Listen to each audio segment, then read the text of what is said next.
I'm not really sure who developed this version of Puzznic. The sources that I could find that attribute it to Taito aren't exactly reliable.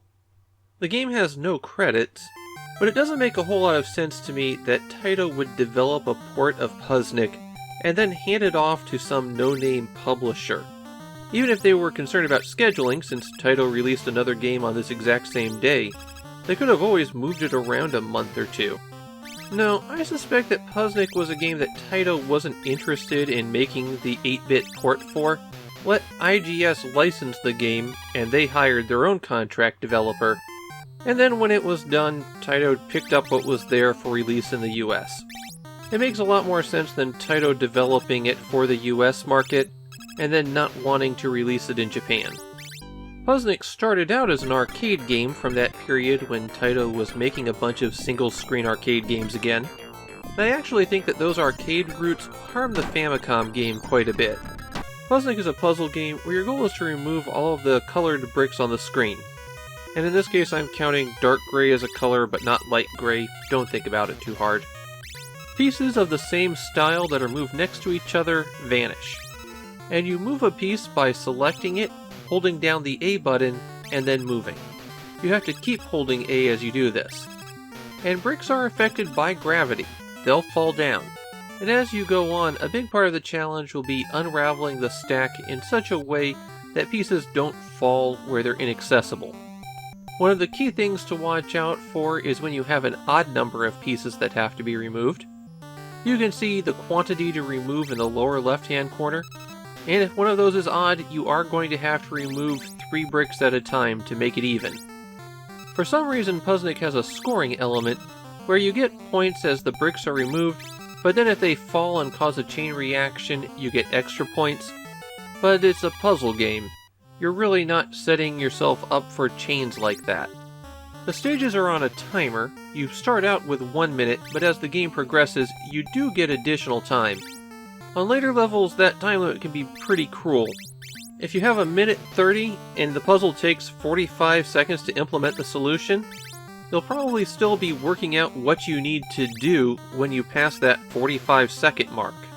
If you hit select, you're offered the option to retry, but retrying doesn't refresh the timer, which means that even if you know what you have to do, sometimes retrying is just useless. You have to wait for the clock to tick down and give you a game over before you can continue. That's a holdover from the arcade, and it doesn't really match how a console puzzle game should work. I found the most challenging element of the puzzles as I went on are when bricks start moving.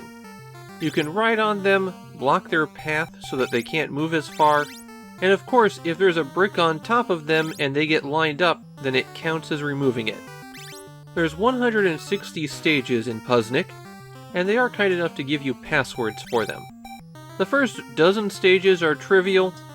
You'll be able to clear them with no effort at all. But around stage 20 you have to start thinking about what you're doing.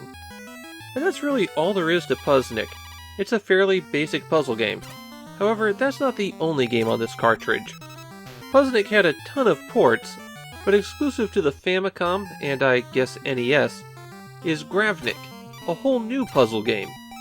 Here you're trying to eliminate all of the gems on each stage, and the elimination works by the same rules as Puzznic. Put 2 or more together and they disappear.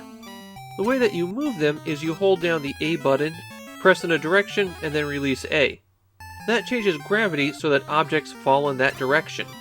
So it's basically a sliding block puzzle, but you have to slide all of the blocks at the same time. Just like Puzznic, the concept of Gravnic is very simple.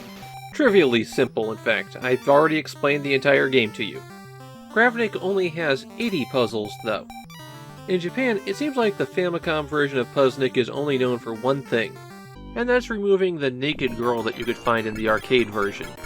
But other than that, people seem to have a generally positive opinion of it. I actually like the puzzle design in Puzznic. Once you're over the hurdle of the tutorial stages where you're learning how to play the game, I think it's a pretty good brain burner. Unfortunately, that time limit really hurts this game. Your best option in many cases is to just retry until you run out of chances, and then you can reset.